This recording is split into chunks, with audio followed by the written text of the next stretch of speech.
Hello my fellow Welt lovers. Okay everyone, stay calm. Maybe grab a plushie, your favorite snack, and whatever emotional support item got you through Castori's banner, because we have a situation on our hands. Phenon has just been officially drip marketed, and while that should be a full hype moment, the leak train didn't stop there. It brought with it a crushing payload. Phenon might not work with Cyrene. At all. Like, fully locked out, forbidden, blocked like you just lost a 50-50 to standard and needed a week off. Topping up in Genshin or Star Rail can get expensive, and let's be honest, we've all seen those in-game prices and wished they were just a bit lower. Well, that's exactly what LD Shop is here for. This is LD Shop, the official top-up platform developed by the LD Player Emulator Group. It lets you top up your favorite games like Genshin Impact and Star Rail at huge discounts, up to 23% off or more. And yeah, it's super easy to use. All you need is your server and UID, and your top-up will show up in-game within just a few minutes. It's safe, reliable, and used by thousands of players. You can even compare prices, for example, something like the Supply Pass or a 6480 Stellar Jade Bundle. It's way cheaper here than in-game. If you register using my link, you'll get a 10% off coupon and an extra 5% off coupon, which can save you up to $50 on your first top-ups. Plus, LD Shop gives you the same first top-up bonus you get in-game, so you're not missing out on anything. And if you're planning to spend more, here's a bonus. If you spend over $80, you'll unlock VIP status, which gives you a free supply pass and more perks. So if you're looking to save while still getting everything you normally would in-game, just use the link in the description and get an AXA while saving more. So here's what we know about Phenon, our new 5-star destruction/physical hypercarry, born from Amphorius lore, and possibly one of the most dramatic characters Star Rail has ever shown us. And I mean that in the best way: feathers, light halos, dual forms, a flaming sword called the Flame Reaver. This guy is not here to play nice. He's here to steal the spotlight, the screen time, and possibly your last stash of jades. His gameplay loop is wild. When Phenon activates his ultimate, the entire field clears. Your team disappears. Because Phenon enters a solo phase known as Territory Mode, where he transforms, gets multiple extra turns, and unlocks a brand new set of skills. Think of it like Gojo's domain expansion, but even more theatrical. In Territory Mode, he becomes a one-man wrecking crew. 3 different attack buttons, dynamic animations, and yes, a massive finisher at the end. Now, I know what you're thinking. This sounds incredible. And honestly, it is. But there's a catch. A big one. And that brings us to the heartbreak of today's video. Territory mechanic clash. If you've been following the recent leaks, and I know you have, you beautiful, sleep-deprived degenerates, then you already know the territory mechanic is kind of a big deal right now. First it was Castorice, then Cyrene, now Phenon. All 3 of them have ultimates that generate a territory field, the new top-tier field effect in Honkai Star Rail. It's like Zone, but even better. Visually stunning, mechanically game-changing. But here's the awful truth. Only one territory can be active at a time. That means if Castorice pops her territory, Phenon can't activate his.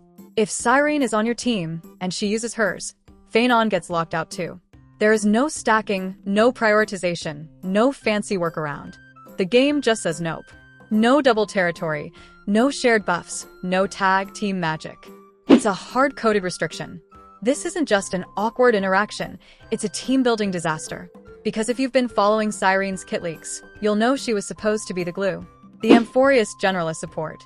Ice/Remembrance Energy Battery, team-wide buffs. She was marketed as the one who brings everyone together.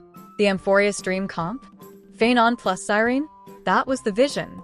And now, the dream is dead. Because Cyrene has a territory. So does Phenon. And Castorice. And guess what? None of them can be on the field together. So, what does this mean in practice? It means Cyrene isn't a universal buffer anymore. She's a hard fork unit. She doesn't bring Amphorius together. She splits them. You either pick her or Phenon. Her or Castorice. And given the way 3.7 is shaping up, the devs are not offering a fix.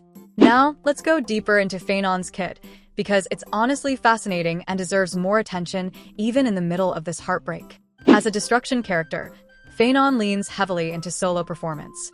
His basic skill generates stacks of a unique resource. We don't have the official name yet, but internally it's being referred to as Flicker or Divine Focus. And once you hit a threshold, probably 12, he unlocks his ultimate. No energy required.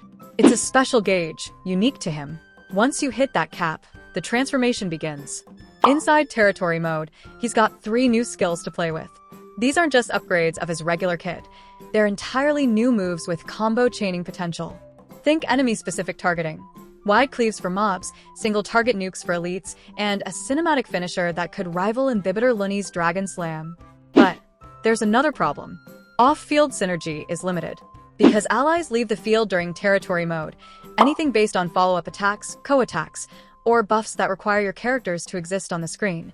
Yeah, they're not doing much. Buffs like Asta's Speed, Harmony Trailblazer's Shield Bonus, or even Tingyun's ATK Boost still apply, but they don't interact actively with the territory mode. Some triggers simply stop functioning altogether. And again, you can't double up on territories. So if you try to pair Phainon with Cyrene for energy regen, or even Castorice for action manipulation, game says no. The UI straight up disables one of their ultimates if a territory is already active. So now we're looking at a lonely carry. Phainon is designed to fight alone. He doesn't fit in turn 0 comps. He doesn't benefit from hyperspeed setups. And while he's visually stunning, feathers, angel wings, that radiant explosion when he slams into the ground, the kit feels like it's being forced into a solo niche in a game built on team synergy. Now, the kicker. Phainon doesn't even have a signature support yet. While Castorice's Hyacinth and SP March is clearly getting Cyrene all to herself, Phainon has nobody. No link support, no banner pair synergy, no built-in harmony interaction. It's just him, his sword, and the hope that maybe a future unit will fix this mess. There's even speculation that Seared, a not-yet-released unit, is being saved as his dedicated buffer. But in 3.7, you're on your own, bud. Now listen, I'm not saying Phainon is bad. He's drip incarnate. He's got peak main story vibes. He's rated S+ by Hoyoverse in internal marketing, and he's clearly a high-priority unit from a design perspective. But from a gameplay angle? If you were hoping for a new core team built around Castorice, Cyrene, and Phainon, you're gonna have to choose. And it hurts, because this could have been so good. The devs introduced a high-concept, high-synergy mechanic, and then locked the synergy behind a single field restriction. Like, imagine if Seal and Bronya couldn't exist on the field at the same time. That's the scale of loss here. Should territory effects be reworked to override instead of cancel each other? Would you pull for Phainon knowing he won't work with Cyrene or Castorice? And do you think Hoyoverse will change this before 3.7 drops? Or are we really headed for a meta split where each DPS gets their own isolated support island? Drop your thoughts in the comments. I'm genuinely dying to hear what everyone's planning. Because right now, it feels like we're getting forced into territory tribalism. And I don't know about you, but I was ready to build the Amphireus Avengers. I'll keep you updated as the beta builds roll out. If any last-minute changes hit the test servers, or if Hoyoverse drops a miracle patch note that lets dual territories coexist, you'll hear it here first. Until then, stay strong, save your jades, and may the banners be kinder to you than they've been to my pity counter. Love you guys. We're all suffering together.